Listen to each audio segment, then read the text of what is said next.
Welcome to the RPG Podcast. And we are live. Oh, God, Patton! Presented by SHEATH. A Time Wheel production.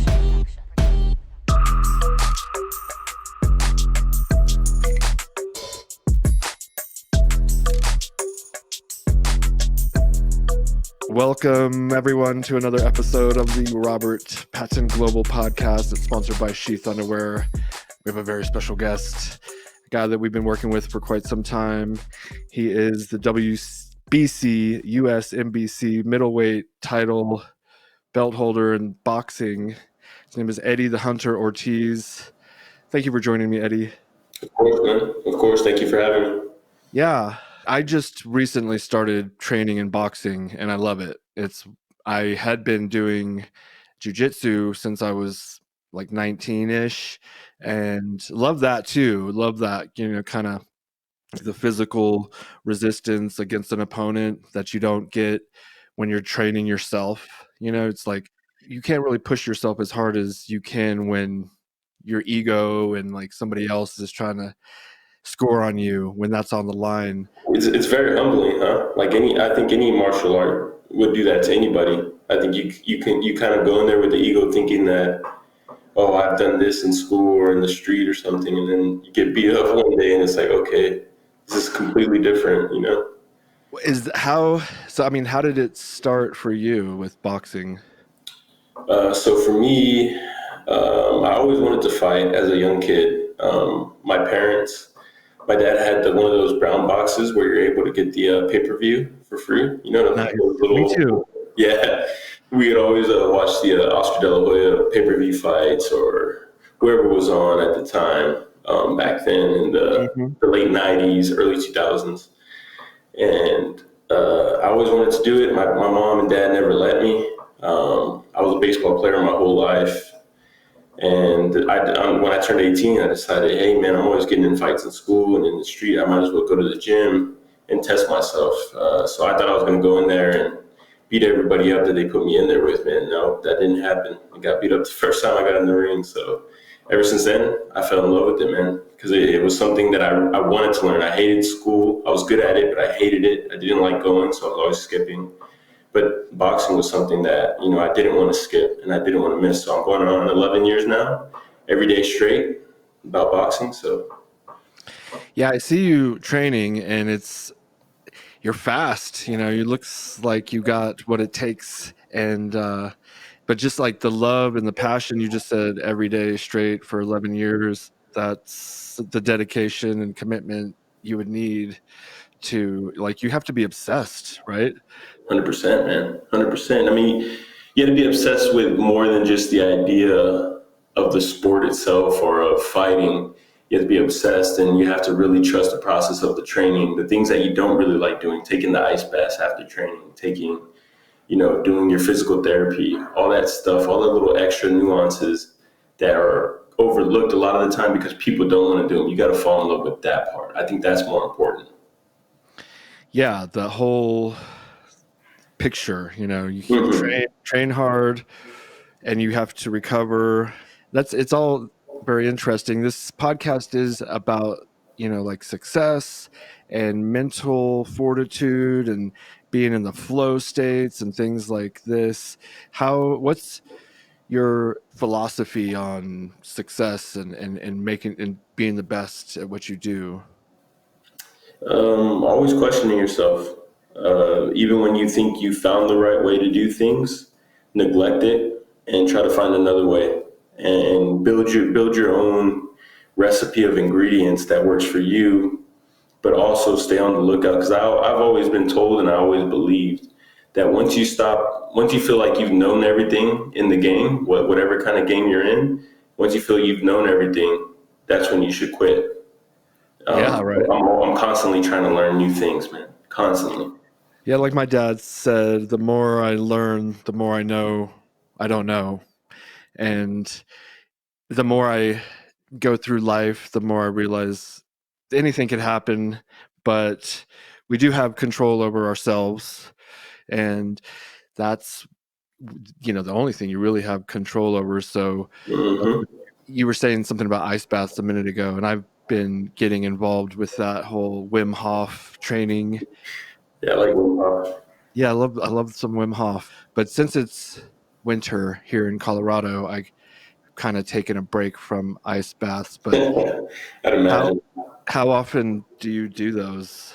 So out of training camp, I usually do them maybe about once a week, maybe once every 2 weeks, bi-weekly. But in training camp, I usually do them about 2 to 3 times a week.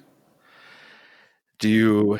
I mean, you just jump in there, or do you have to? You gotta like psych yourself up, or do you do anything? Not necessarily, man. I think I've become comfortable with the uncomfortable. Nice. It took a little while, right? Like, I'm not saying that I just kind of just jumped in right away. Like, no, I had to psych myself up at first, but getting used to something that you're uncomfortable with, it becomes a lot easier when you do it repetitively. So I think that's helped quite a bit. So if you are looking into getting into the whole Wim Hof method, just get in, man. Just get in there and do it a couple of times, and your body will start to realize it's good for you. Yeah, the more I do it now, like I did one recently, and I was like, this isn't so bad. Your body adapts, and it kind of prepares for the next time you're going to do it, and it's not so bad. And I love it. Yeah, I know there's a lot of like conflicting arguments that say, it doesn't really help with inflammation or anything, but I think it's even if that is the case, I believe in placebo effect. I think placebo effect does work. So it doesn't matter to me because I feel like 100% better than before when I got in that ice bath, whether it be mentally or physically. I mean, because it takes a lot just to even sit inside a freezing cold tub like that, Yeah, little secret. Because like before every podcast, I have like a routine of getting myself prepped for the big game, and I typically will do like some Wim Hof, but also do like an ice bath, and it'll get it just you want to be like wide awake and full of energy and ready to go. I think that's a way to like kickstart your morning, if you will. Yeah, no, I do take one thing from Wim Hof that I do pretty regularly, and that's taking cold showers in the morning to kind of wake myself up and just get ready for the day, I guess is the best way to describe it. But that is one thing that I've taken very serious from Wim Hof. What is your day like? Outside of camp, it usually starts with me getting up in the morning, having a glass of water, and just, like I say, either take a cold shower or just prepare myself for the day, say a prayer. And then what I like to do is I like to stay busy, man. So I'm a hustler at heart. And I think that has gotten me a lot of my accomplishments in boxing because I just out hustle people. Not necessarily, well, inside the ring, of course, but that doesn't mean that I'm just a brute fighter. Obviously, I'm very intellectual when I'm in there and everything, but I just like to work, man. So even though I'm fortunate enough to not have to work because of boxing, I've made good money, and I still make money monthly off of it and everything. I like to stay humble, man. So I'll go, and my dad owns an electrical company, so either I'll go do a job with him, or I'll come here which is my management, Davies Entertainment, and he actually has a big project with Reef, which is like a food truck export business. And I'll go over there and I'll work with a couple of my buddies that work there, and I'll just help them out, man. I'll wall out some trucks or cut up some legs and just get my hands dirty, man. And just, I just like working. I just like hustling. So however I can do it, man, I'll do it. I mean, I something that was wanting to come out of my mouth was like the Mexican fighting spirit and that hard work ethic. I don't even know if you're Mexican though. So. Oh, yeah, no, I am, man. Yeah, I definitely am. Yeah, me too. I mean, I have that in my blood, and I feel like something reminded me of this Brandon Moreno, baby assassin UFC fighter. Yeah. Did you watch that fight? Yeah, I did, man. Beautiful. Dude, I Beautiful. know. Oh, such a good fight. And that's what we look for, though. So me personally, I had accomplishments in the amateurs, and I've had accomplishments in the pros now. But one thing that I feel that I got a little too comfortable with once I got signed with Davies Entertainment was the fact that, okay, I'm a good at boxing. I'm technically sound, so I was starting to box a lot more, and I didn't get into those things. But I feel like something was taken out of me, and coming back into after this last fight, it's like, all right, we're gonna get back to what got me here and why I even started doing this in the first place, and that's to fight the best. And when I do fight the best, I want to face somebody who can beat me. And when I mean beat me, like they really have to beat me. It's not me quitting. It's not me giving up. I want them to really beat me, so I know where I'm at. And that's what I think all fighters. That's what should. So the UFC and the MMA thing, I love it. I love their attitudes and the way they go about it because it's not about undefeated records. It's Right. not even about a record. It's about who's on a winning streak right now and who do you want to see them fight. And those guys will never say no. And I think boxing should kind of take heed to that. Yeah. And notice that that's why they're getting a lot of views.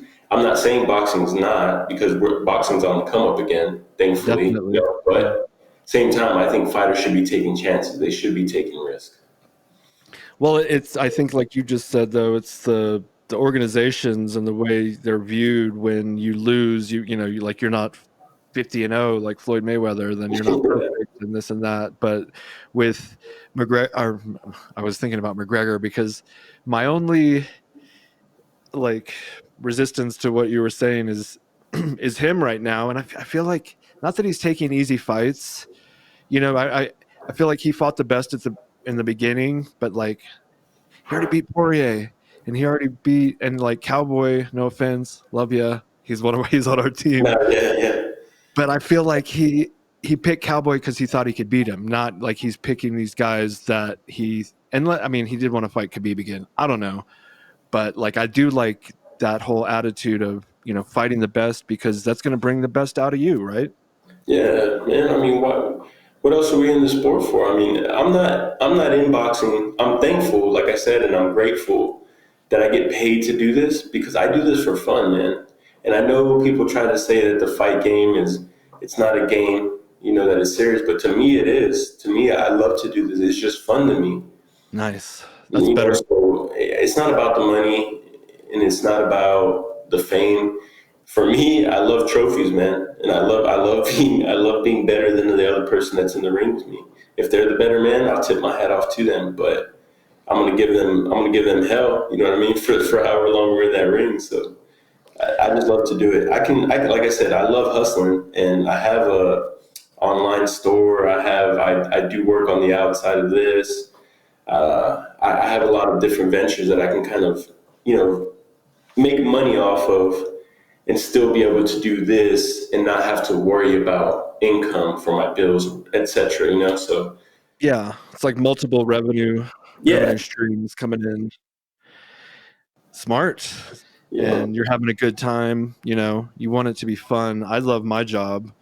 I love and I love getting my hands dirty too, you know, like we recently took over distribution from these big like warehouse distribution centers because they kept fucking up and they kept like not meeting the standards that we want our customers to have when they order from us. You know, like I don't want it to get there 2 weeks later. I want it to get there the next day, like some Amazon shit. And you know, they set the standard. I'm trying to live up to like the best of the best standards. And also COVID had a part of in it. You know, we wanted to make sure we had control over everything with lockdowns and shutdowns. We didn't want that to jeopardize things. So we took it over and I was doing orders and it was beautiful, you know, like because for a few years anyways, I hadn't really done much work, you know, aside from meetings and making decisions and things, right? But like getting my fucking hands not dirty, but just doing work with my hands. I mean, it is getting them dirty though, because you're on ground level, man. Like you're back to being a soldier again.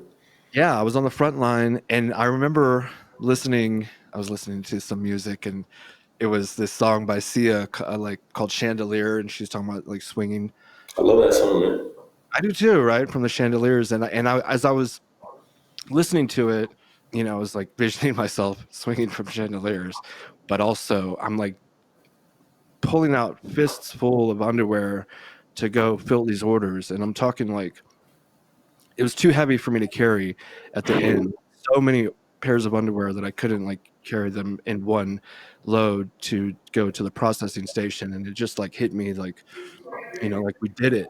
Yeah, man. I think that's cool, dude. I honestly, I want to be able to when I finish with my career as a professional fighter. I don't think I'll ever get outside of the game because I love it so much and I have such a passion for it, and it saved my life.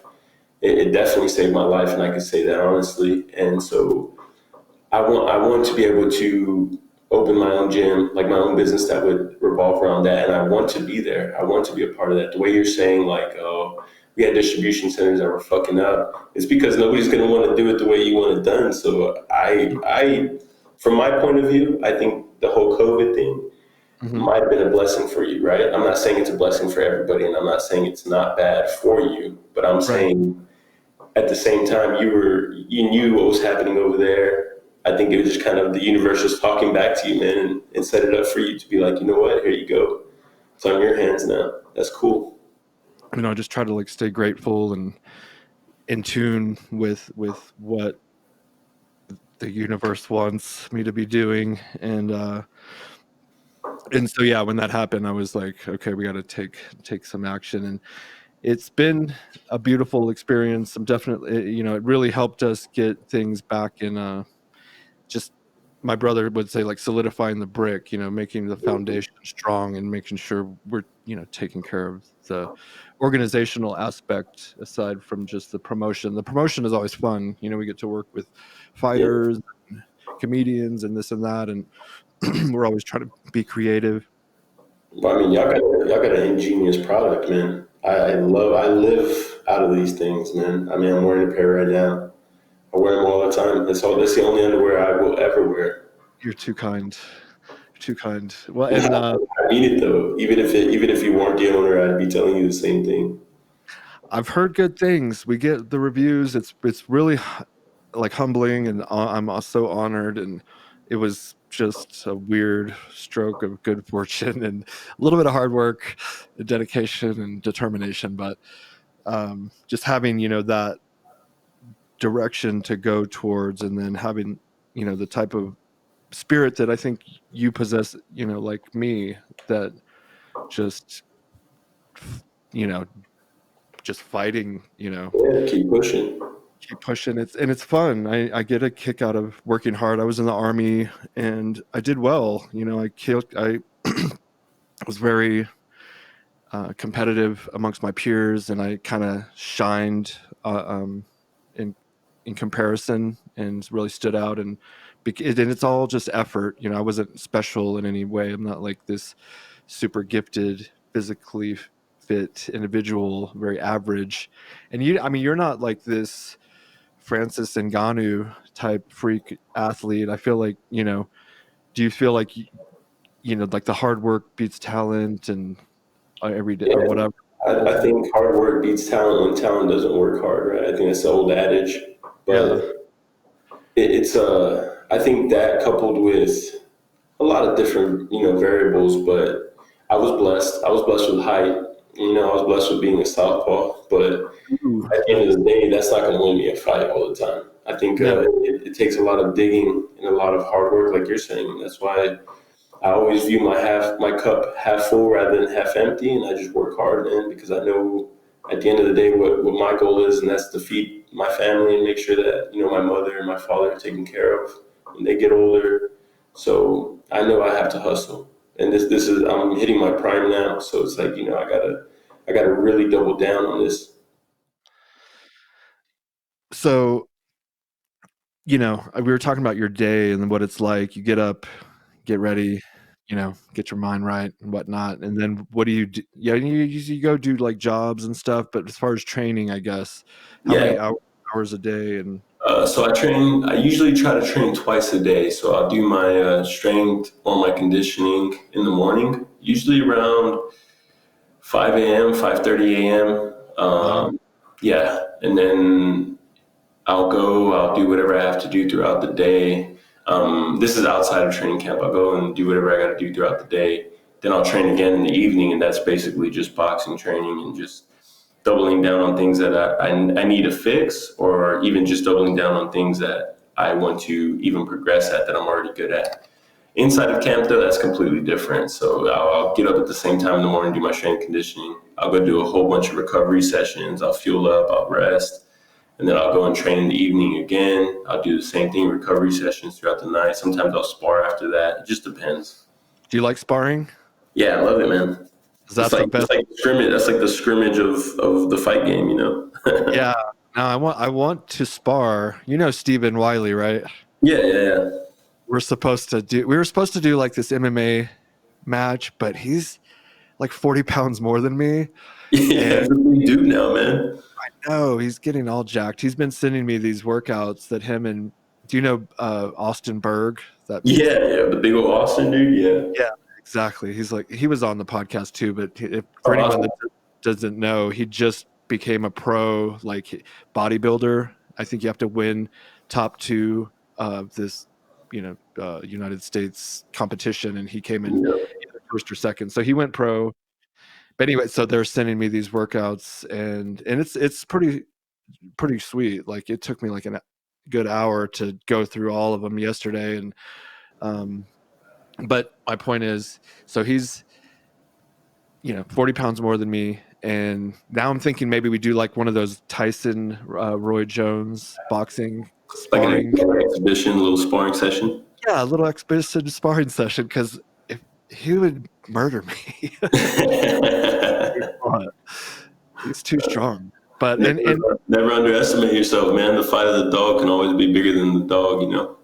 Yeah, that's true. And I've been in a lot of fights, honestly. When I was a kid, for whatever reason, I had one of those pick on me type of faces or attitudes, and I held my own. I liked it. I would always, usually end up friends with the guy afterwards. It was just like a weird ego thing, like.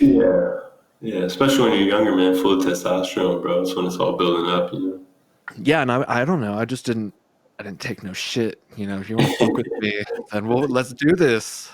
Yeah. And then they know, well, at least I can't fuck with this guy. So that was. Did you get in fights when you were young? You said you did. Man, all the time, bro. All the time, and especially I think it was more towards high school, though.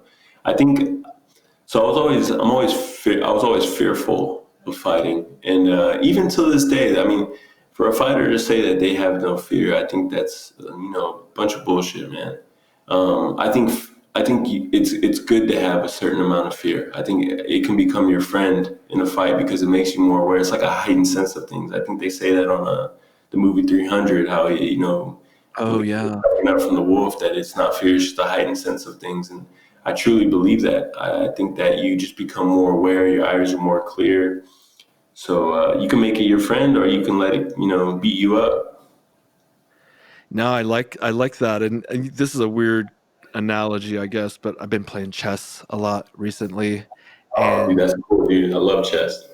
Yeah. Well, I get heightened and like jacked up when I'm going against someone, because it's kind of like a fight in your mind, or like a mental fight, and I don't want to lose, and and I feel you lose because you know that people view it even as such, as a mental fight, and it's like, I don't want to lose this guy, and everybody be like, oh, he's not that smart. Exactly. It's crazy, but I get that like pump sensation in my heart starts racing, and I'm like, I feel like my senses sharpen, and I imagine, it's when you're going into a fight, it's like that times 100 or whatever. Yeah. I think. I mean, you've been in the. I'm not saying it's the same by no means, but you've been in the Army, and kind of know the kind of mental state you have to be in, whether it's training or not, and you're clearing houses or whatever the case may be. Right.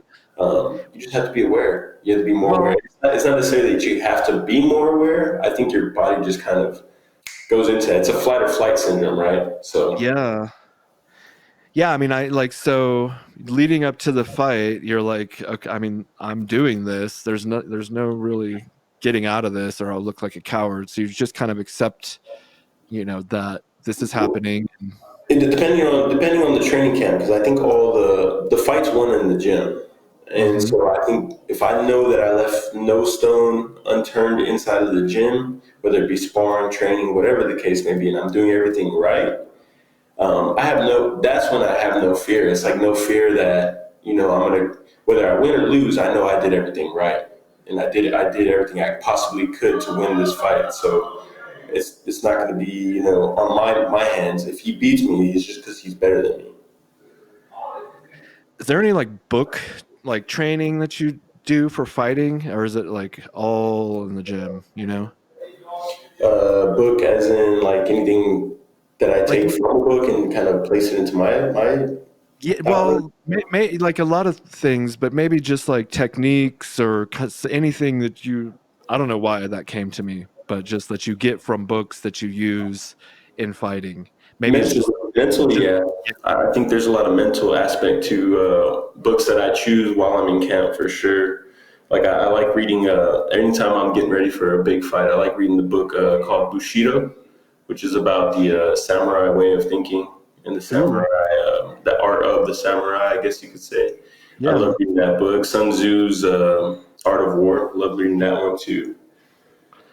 What do So you what kind of mentality or kind of mental techniques or whatever are they kind of trying to tell you?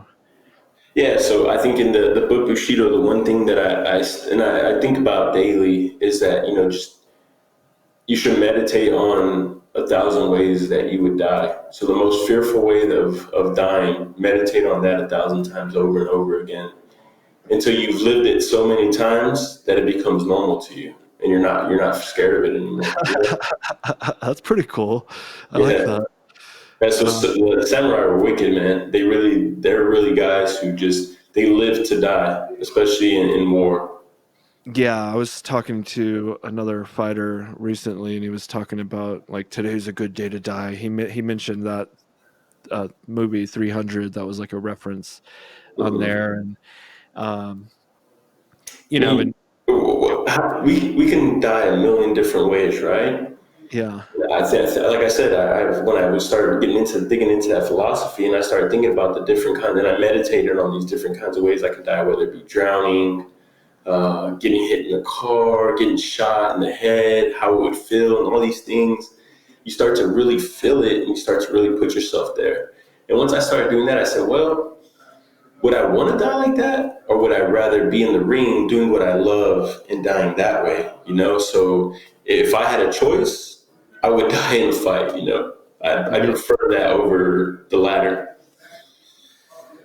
I've thought of that, in my life. If I was gonna die, I mean, dying in a sword fight would be, That'd be awesome, huh?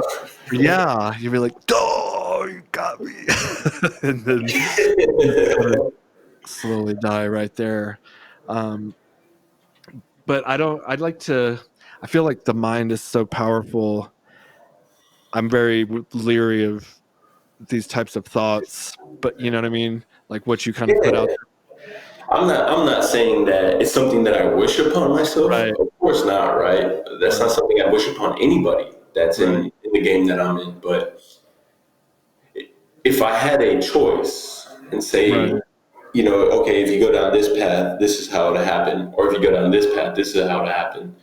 Of course, I take whatever side is like, okay, you're in a ring and you're in a badass war that everybody loves, the crowd's going crazy, your family's happy with you.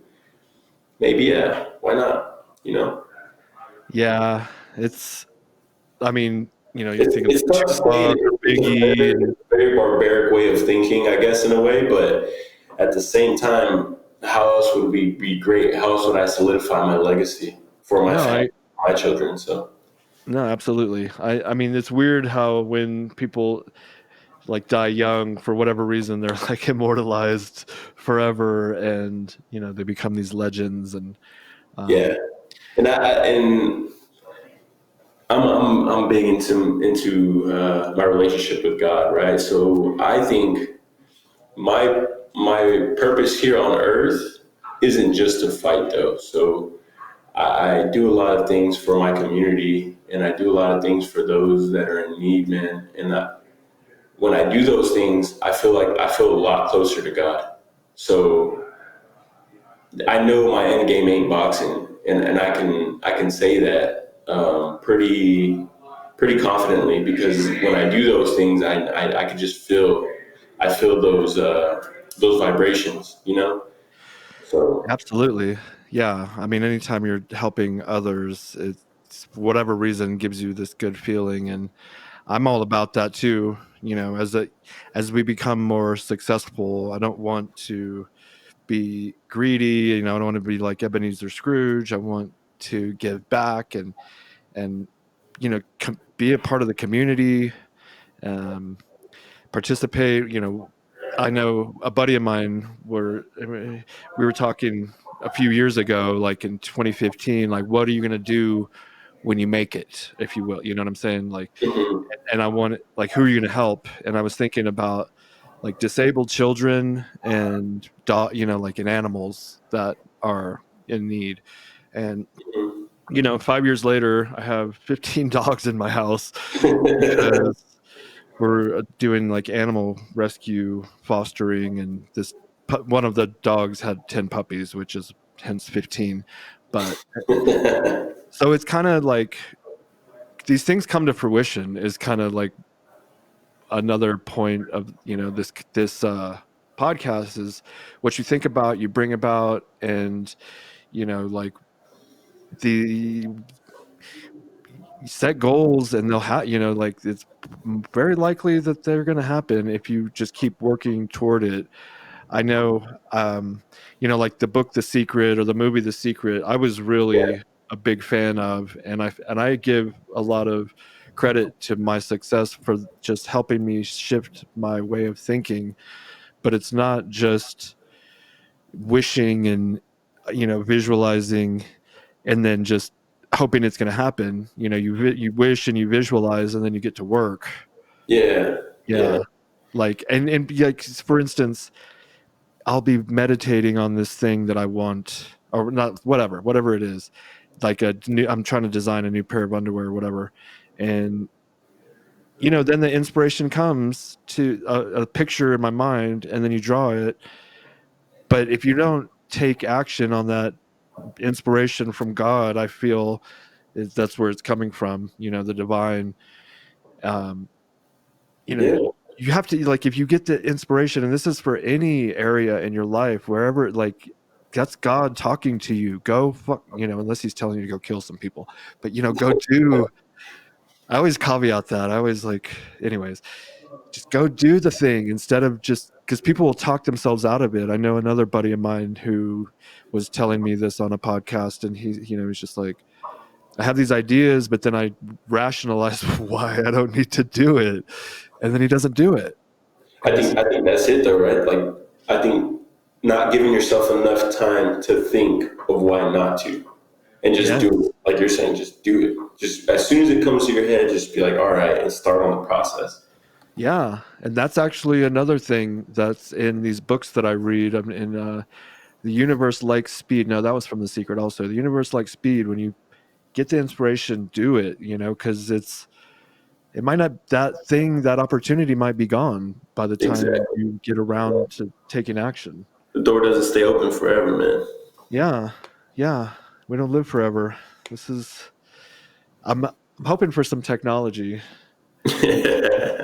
But because I'm trying to get rich enough to where I can buy some new organs or maybe some bionic parts. You freeze yourself until they have the technology, I might have to do it. Carbonate, right? I think it's carbonate. Is that what when you freeze? Cryogenic. Yeah, cryogenic. There you go. Yeah, we shall see.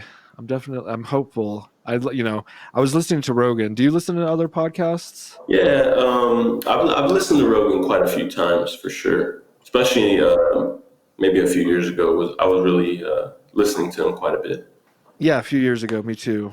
I haven't listened since he switched over to Spotify, and I'm you know I'm in the podcast business myself, and we sponsor a lot of podcasts. And by him getting out of the off YouTube and off all the other platforms except Spotify, I feel like that opened up a lot of opportunities for the rest of the Mm-hmm. The people in industry. the field trying to come up and stuff. So that's kind of actually good for us.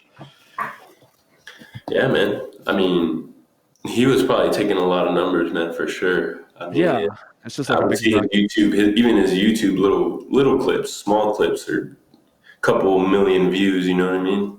Yeah, it's fascinating. It's a whole new media. We're definitely like full on board and advertising. We're not doing TV. We do a little bit of radio. I don't know how much that's helping. And we're in a magazine here, a local magazine. But the main thing. What part of Colorado are you in? I'm in Woodland Park. Mhm. It's at like 9,000 feet. I'm overlooking. I like to say this treetops as I speak, as I'm talking to you. There's That's birds. nice, man. Yeah, and then there's the mountain view, and there's like birds flying. But I like to see the birds flying over the trees.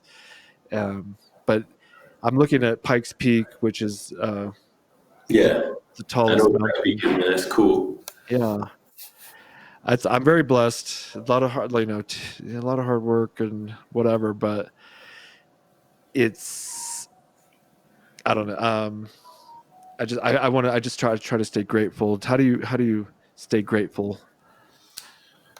Knowing that it can all be taken away, man. Knowing that my son, my lady, my mom, my dad, my family, my friends, all of that can be taken away from me with a drop of a dime, man. So I try to realize that every morning, and I see that every morning. So I give thanks. I give thanks for giving me another day, another moment, another minute, to say hello or to say I love you. I And like it. I think it's as simple as that. You said that boxing saved your life. What do you think you would have done? Uh, I mean, so when I started fighting, I started boxing and went into actual gym. I think I was 18 going on 19, and my senior year of high school, right at the end of it, right before graduation is when I started. And I had a best friend named Matthew, who we were together all the time for like from our junior year all the way through to our senior year and a little bit after. And we were just doing bad things, man. A lot of drugs, a lot of partying, a lot of stealing from stores and stuff, and just things that are not necessarily really bad, but the drug part, yeah, that was getting pretty bad. And my best friend over the years, I think it was maybe 2 years after our graduation, I kind of cut ties with him just because, not cut ties, but I just kind of stopped hanging out with him because he started getting a little heavier into the drugs. Mm-hmm. And then he had his son, I think at 4 months. I think his son passed away at 4 months, and he just got even deeper into the hole. Ouch. And I wasn't there because I was so focused on my boxing, and I was, accomplishing my small goals like San Antonio Golden Gloves, two-time winner at the time, state Golden Gloves champion, and just Nice. different things I was doing. But I knew I had to step away to accomplish these things. But during that, I lost touch with him when I could have probably helped save him and just been that ear for him, or that person there to tell him, hey, man, you're not doing the right thing. This is not what your son would have wanted. And then he passed away of a drug overdose. I never got the chance to tell him any of those things. I never got to tell him goodbye. I never got to tell him I loved him. Ouch. Yeah, it's heartbreaking, man. And I still think about it today. And it makes me sad every time because, it's something I could have done. I could have probably helped him. Or even if I couldn't have, at least I would have, known in my heart, at least I talked to him. At least I tried. So that helps me stay grateful as well. and it helps me stay in tune with who was here before all of this and who will be here after all of this, and know that because that could have been you or something. Yeah, exactly, man. 'Cause he was your best friend, and yeah. So had boxing not gotten in the way, I probably, like you're saying, I probably would have been right there with him. I think that martial arts, boxing, any of these fighting, training skills should be taught to like every kid. Yeah. Or that are at least given the opportunity to do it for free. Am I right?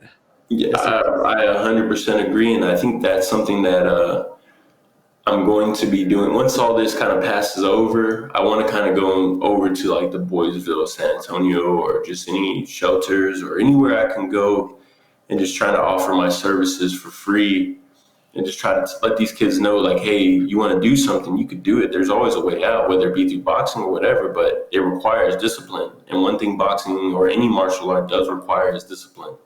Like, you have to have it. If you don't have it, you're not going to make it. So I like that. Whenever you do that, I want you to reach out to me, and we'll do like a SHEATH sponsored.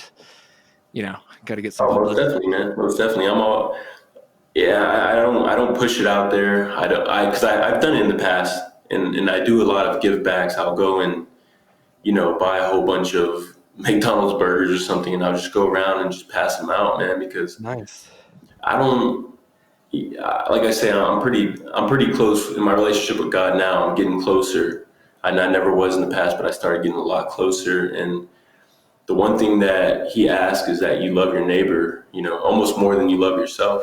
So I'm just trying to, help my community out in any way I can, and I don't want any spotlight for that. So a lot of the things that I have done, I hate when people, try to record things or I know, it's so doing something that's so lame to me, man. Like, what are you doing that for? Yeah, it is. We donate a lot of stuff to like homeless and this and that, but we don't. It's like not a double-edged sword, but there's like you do it, but it's also can be looked favorably upon if people did see you doing it. You don't necessarily want to do it to like look good, but at the same time, if people saw it, it does show that side of you, and so it kind of can help your image. Not that you need it, but it's a weird thing. It's like, I don't want to show people, but I do want to show people. Well, I think that's something that I had a lot of conflict with in my own career. Like, okay, dude, like you're saying, like, do I want to show it or don't I? But I've decided that I don't want to put it out there myself. If somebody else were to put it out there, that's cool. But at the end of the day, I just want my people to know, and the people that truly care about me, or just people that just see me on the street doing it, they can always pass that on and be like, yeah, you know what? I seen him out there. I see him out there all the time. He's always getting things like that. Like, I think word of mouth beats anything that you could possibly put out there for content. Like, that'll always win, because that's genuine. That's genuine, that people are really out here looking at you, seeing you, and watching you do it. Yeah, and the universe knows, and the little bit of tiny couple of likes you might get for posting it, it's not really going to be. I mean, like you're saying, it's difficult because you're trying to build a brand too, and you want your brand to be something known. You want it to be known for something incredible like that. Yeah. But at the same time, is it fame that we're looking at, or is it productivity that we're looking at? What is it that we're trying to get out of it? For me, I don't get nothing out of it, whether it be building my brand or not. So say if I do post it and it does good numbers and people love it, that doesn't beat how I feel about it. Exactly. Just doing it. Yeah. The fact that you're doing it, we get people reaching out to us for donations, and I'm like, yeah, well, we have all these excess sizes, or some color that we're stop selling or whatever. I'm like, yeah, and we get to give it to people who need it, and that feels good enough in and of itself.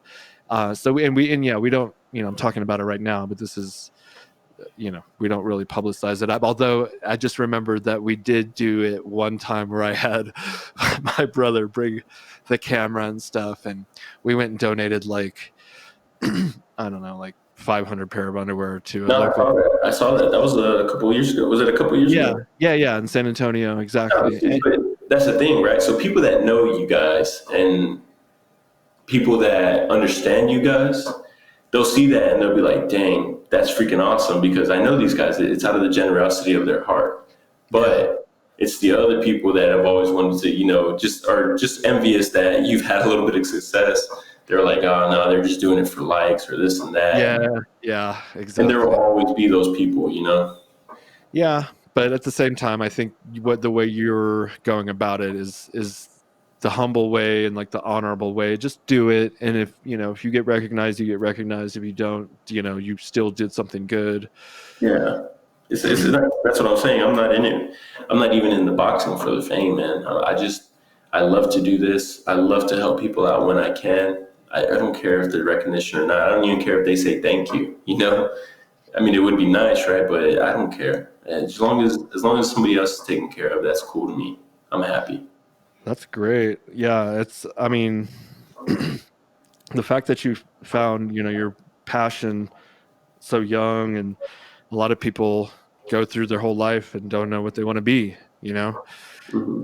And so you just having that direction and that focus, and it's inspirational to others. I think fighting is so much of a metaphor for life, and the effort put into a training camp for a fight that you might die in is something that I feel people could benefit from, that type of effort, and like we don't typically have these upcoming challenges that we're working toward, and and I wish that's kind of one of the reasons why I wanted to do the thing with Steven, the sparring match, is just to have something to train toward, Yeah. No, that puts yourself outside of your comfort zone, Not, like I say, it's not comfortable fighting, man. It still hurts when I get hit in the face every single time. I don't like it, so it's about being comfortable with the uncomfortable, though, knowing that that's going to happen and being okay with it because you know what you've trained for. Yeah. What do you got coming up on the horizon? So I was my manager, Cameron Davies, by the way.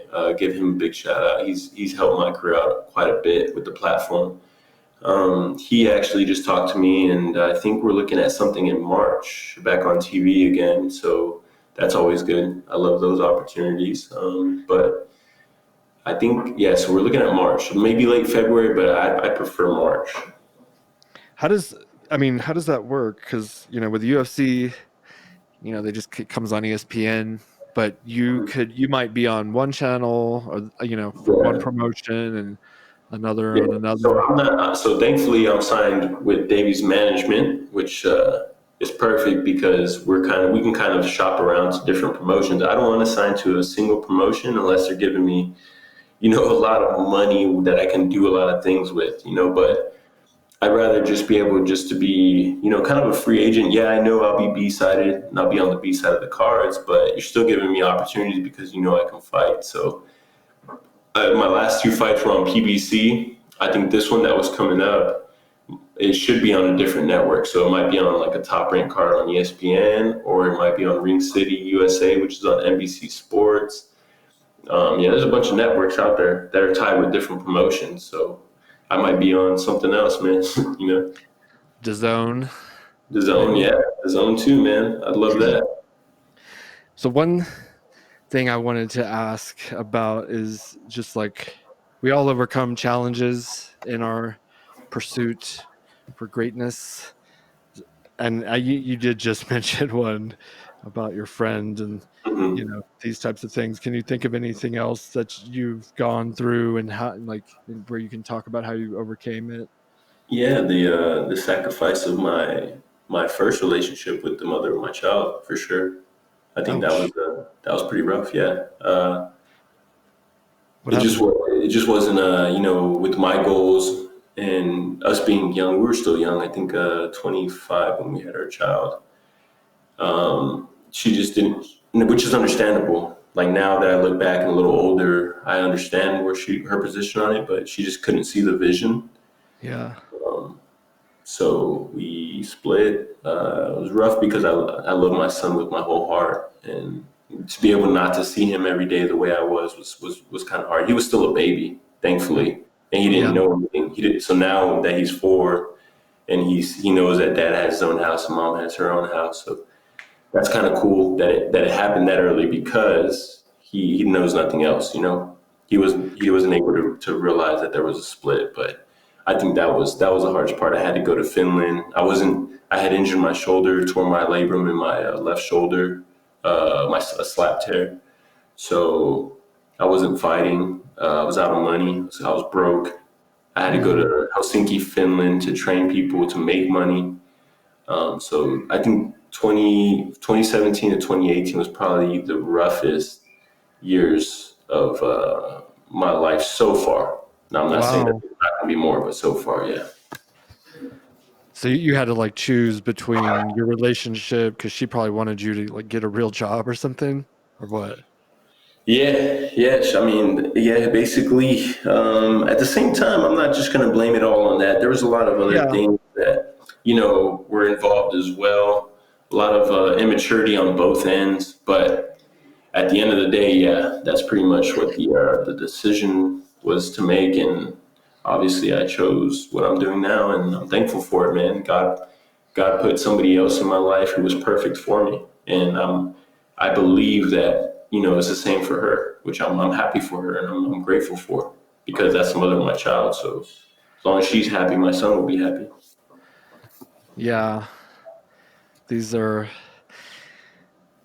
like tough decisions, but you chose. I guess you do what you got to do, and you follow your heart, and you never know what's right or wrong, I guess. But the immaturity thing, I think, is so poignant. A lot of all of us in America, I think we all get in these relationships before Mm-hmm. we're ready because we just want to fuck, sorry, or No, whatever.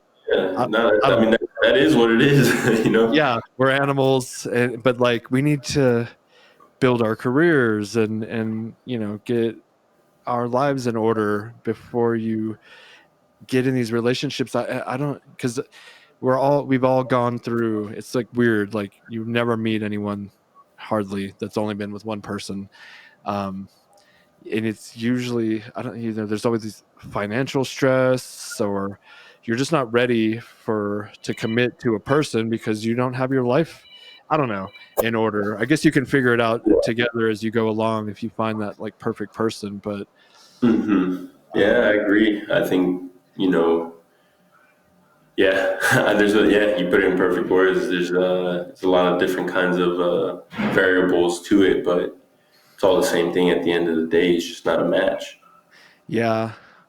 And we look, I mean, with TV and magazines and social media, and it's always like, I could do better than you or something. Maybe, I don't know. Or maybe, we're always like comparing against these, like probably not even real kind of images of people in their life and what you think their life is like. Or it could just be that, like they just think that they can do better, or that something is out there better for them, which Yeah. is respectable. I'm not here to tell you what's not right for you or what's wrong for you. Maybe I did when I was angry that we split up, but now that I'm mature and I know that things can just get taken, like I say, things can always just get taken away from you. Well, then, Mhm. I'm happy. If you're happy, I'm happy. If you're not happy, I'm sorry.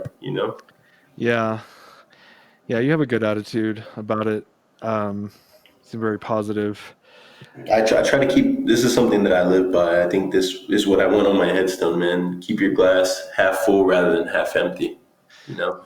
Of course. Yeah. I'm reading a book called Success Through a Positive Mental Attitude by Napoleon Hill and W. Clement Nice. Stone. Yeah. Nice. I Great might check book. that out, man. It's good.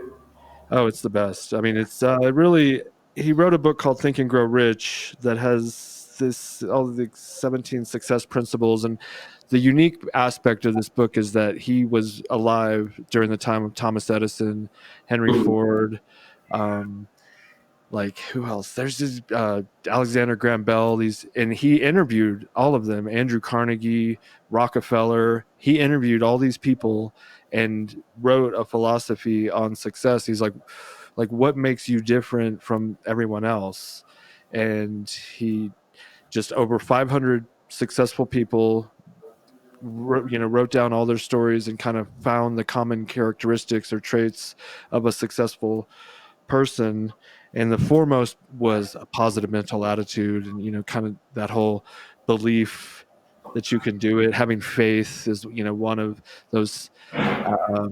There's 17 of them, just like but so he wrote Think and Grow Rich, but then from that book they pulled like the most important one, which was this just having a positive attitude about whatever it is you're doing. There's always you can always have it says a positive mental attitude or a negative mental attitude. Positive attracts, negative repels. When you're negative, you're repelling opportunities. When you're positive, you're attracting them. And it's not that simple, but that's a good start on your journey. Is always kind of be grateful. God is good. We have a good life, and even if especially in America, we were so lucky. But even if you're not, I watched this documentary about these people in Rwanda, or living in villages and carrying water, to their village from the lake, and they're fucking have these big smiles on their faces. I don't know why. They're just. If you're not, I think if you're not constantly comparing yourself to other people and how I think that would be helpful, and just kind of getting into your life and your passion and your work. And I think that's a downfall of the America, of a USA, is that we get on these social platforms and right away we start comparing, or we start reading into things that are, negative to another side, or whatever the case may be, man. Like, especially right now with the whole political system here and everything that's going on. It's like, take a break, man. Get your mind off all of that and look at what's around you. You can only control what you can't control. You can't control the uncontrollable, Yeah, the Pope. I got off Facebook quite a while ago because I was like getting on these battles with these. Fuck you! They'll drag you in. Yeah, no, and I had to go back, and I went back and deleted like so many things. I'd like searched for like posts where I had, because I was just. They started banning people, they're like banning people off social media. That's kind of where we get our business from. Therefore, I can't be having a political side one way or another. As a business owner, I try to stay out of it. I have my own thoughts, and actually I don't terribly stay out of it. I'm a libertarian.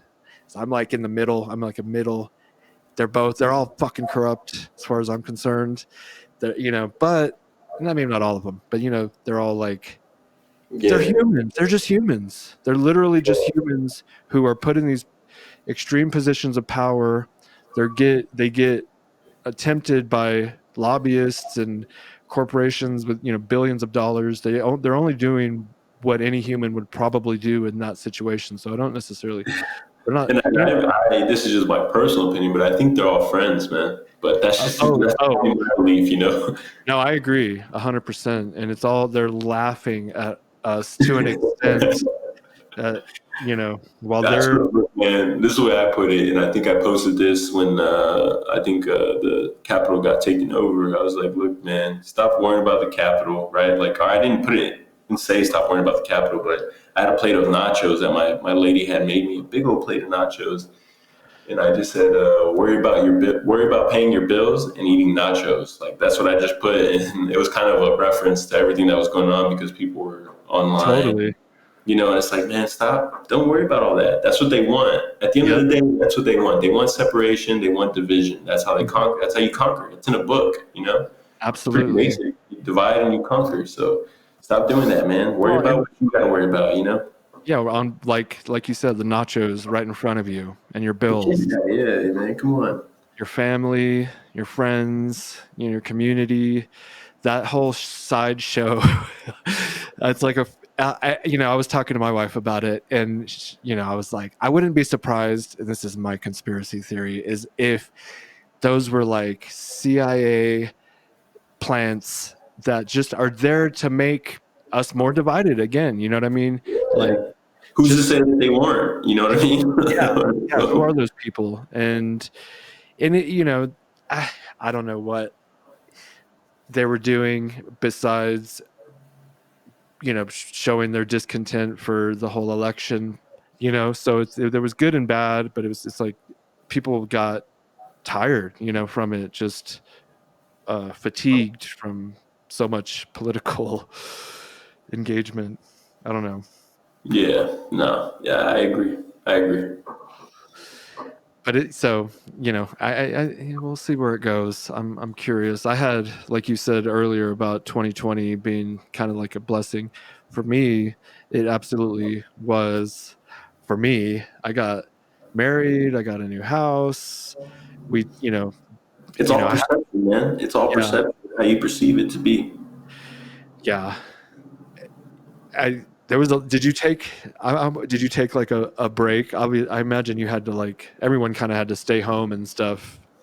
Yeah, I think that was the hardest part at the beginning of it all, when like everything was shut down and we couldn't go to the. Thankfully, I have a heavy bag and a double in, but I have kind of like a personal gym in my garage, Yeah. thankfully. Oh, yeah. Yeah. But even then, it was like, I'm not getting any fights, and this is what kind of like, it's my therapy. It's how I get away, is to fight and to get in the gym and everything.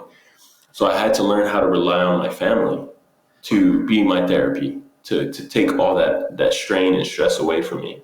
So I learned. So to me, it was a blessing. Yeah, I've lost some people that I was close with, or that I know people that knew those people, or they were family, whatever the case may be. And it Wow. sucks. And we live in a rough time, I guess, right now.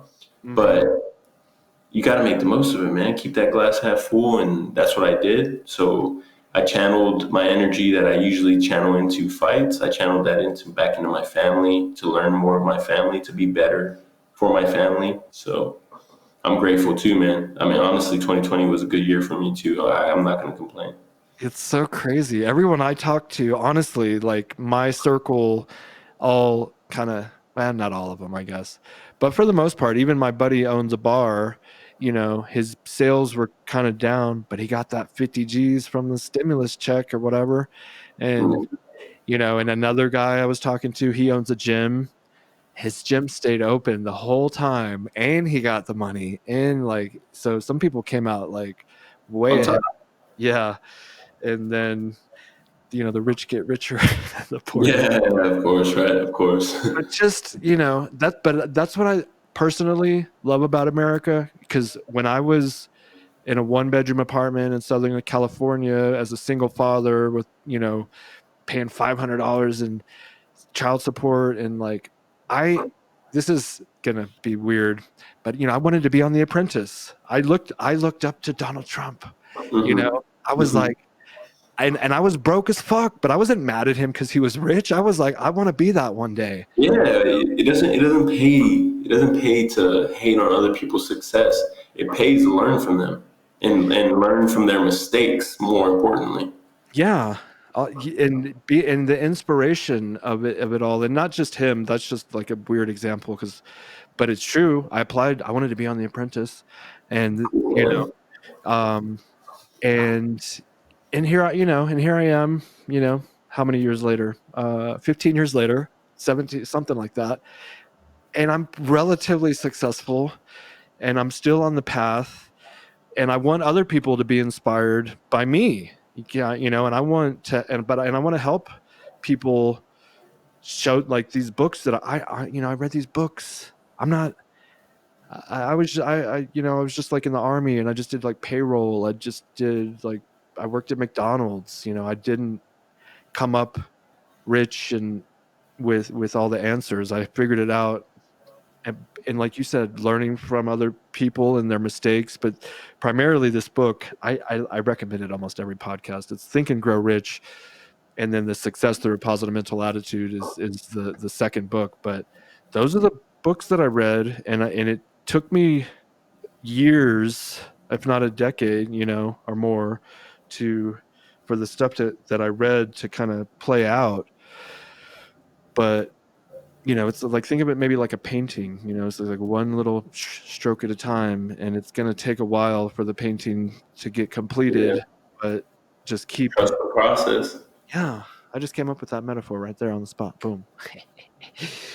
And be patient and get into it.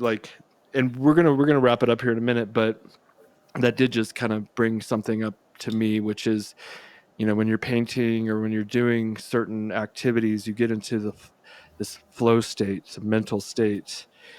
And I imagine that happens to you sometimes boxing, but I'm curious if you can elaborate on any experiences of the flow state. Oh, 100%, man. There's just a time when, especially, so I've recently, I just started hitting like that when I get on the heavy bag now. I used to do it by rounds, but I found out like that was kind of like getting to me mentally. It was kind of like, I got to start and stop. And then I'm just like, I got like 2 more rounds left. You start counting, right? Yeah. So what I started doing was like, I just told my dad, like, hey, I'm going to just do 20 straight. I'm going to do 20 straight minutes on this heavy bag. Just clock me for 20 minutes. When 20 minutes is up, let me know. And once I started doing that, man, this flow state that you're talking about, it comes so easy and so natural now. It's just like, I'll hit the bag and I'll start moving and everything. It just looks beautiful is what I'm told, what people say. And I feel like it does. And I can sit here and say, yeah, I look beautiful. No, but people have told me that. And it's like, yeah, you just look like you're comfortable where you're at. That's exactly it, man. Like you just hit that state of mind where you forget about thinking too much. You're not even thinking anymore. It's just all emotion and just, comes natural. I love it. I love being in that state, and I wish I could live in it forever sometimes. Yeah, really, man. I know, right? Okay, so that made me think. I want to, if you would please, at some point in the next, 60 days or something, get us some footage of you doing that while, and let us see like the SHEATH band, but like for just an Instagram type thing. No, I got you, man. I got you. Y'all got any new kind of designs coming out? Yes, let me send you everything we have new. We literally just got 40,000 pairs of underwear, like all brand new shit, and then all the oldies but goodies. Cool. Who do I talk to about my sizing? Because I think y'all were sending me mediums, but I moved up a weight class, so I'm in a large now, man. Beautiful. Oh, we're gonna get you. I'm gonna get you because you've been, I don't know, we've just been working with you for such a long time, and I feel since the beginning, man. Since I think you had the I don't want to say y'all's beginning, but closer to the beginning when y'all had the cotton. Cotton. Yeah, man, I've been since then. Oh my God, that is like that is the beginning. But also flows. Oh yeah, no, I've been hitting the bag myself. I have one of those ones where it has like the water tank at the bottom, and it's like stand. I want to get a real heavy bag, but I do have that, and I've been having a trainer come up to my house. Shout out Dylan King, and I was going to a gym and learning boxing, and I learned the combinations, the 1 2 3 4 5 6. I love it. The jab, the 1 2, 1 2 3 3, and I just learning all those. That's probably not even a combination. I take that one back. The 3 3. You're not going to do 2 jabs, right? Anyways. Yeah. 1 2 1 1, but so that was fun, like learning that part and just hitting. I love the pop hitting, like when he would hit. There's nothing like it, man. Nothing like it in my mind, No, and but what I was gonna say also is, so I stopped going to the gym as much because I moved into the mountains. So I have the stuff here, and I've had the guy coming up here, and he's teaching me some stuff. And so he brought out the app with the rounds. Doing the rounds, and so I've been doing the rounds with the app. 3 minutes, 1 minute break, 3 minutes, 1 minute break, and I was going up to like 5-6 rounds. But I think I like what you're saying about it takes you. I'll be getting into it, and then the round's over, and you take the break. And there's nothing telling you when you can and when you can't. You know what I mean? You just flow, let it flow, and I highly recommend it, man. I'm gonna go. Honestly, I'm gonna go do that probably right after this because it's badass. It's been a couple of weeks. It's been snowing really bad here, but it's a really nice day out, and I've been thinking about it. I have, the wraps and the gloves. And what kind of gloves do you use? Thankfully, I have a partnership with Rival Boxing. Best gloves in the game, and I'm not saying that just because I have a partnership. I got the partnership because I was buying so many of their gloves, man, and I got cool with everybody there. But Rival, man, that's the way they protect your hands very well, very well. Do you still use wraps? Yeah, of course, wraps, and I use like knuckle guards. I forget the name of the brand that I use, but if you have koozies, like beer koozies, get you like 2 of those and just put them over your knuckles and wrap the wrap around it. Beautiful. Okay. Yeah. It does help. Yeah, because little insider, man. Yeah. Oh shit! Take notes. Well, it's about that time, sir. Sounds good, man. I really appreciate you coming on. Thank you for having me, bro. It was an awesome talk, man. Get to know you a little bit better. Exactly. Yeah, we'll do it again, and maybe when next time I come to San Antonio, we can. Do you drink or anything? Man. I'll have a beer here and there. Yeah, let's have a beer. We'll have a little beer and catch up and meet in person. But thank you for coming on. It's been too long, and I've been watching you, and just we've been working together this whole time. And yeah. I hope that commercial came out good and everything for y'all too, man. That's what I wanted to say also. Yes. So if you guys see our commercial on Instagram, that's Eddie, and he's getting the wraps on and in the boxing ring and hitting it up. That was really sweet. No, that's been doing very well for us, and we really appreciate it. We'll have to do, and I'd love to do that again also. I'll talk to my team. I definitely want to keep doing that. And we got a professional photographer with my management, man. So if you ever just need some pro shots like that, just let me know. Yeah, then we'll do that. And of course, we compensate fair pricing. Yeah, dude, you guys are awesome. Yeah. Okay, brother. Well, we'll go ahead and wrap it up. Thank you, everyone, for joining us on another episode of the Robert Patton Global Podcast. This was Eddie The Hunter Ortiz. I believe it's like at Eddie Hunter Ortiz. The Hunter Ortiz, at The Hunter Ortiz. At The Hunter Ortiz on Insta. Follow him. Good looking dude. He's coming up. He's on the rise. So follow him and watch him continue to be successful. Thank you, Eddie. All right, brother. Yeah, thank you, bro. Blessings to you and your wife, and blessings to everybody listening. Thank you so much, and to you as well. All right, brother.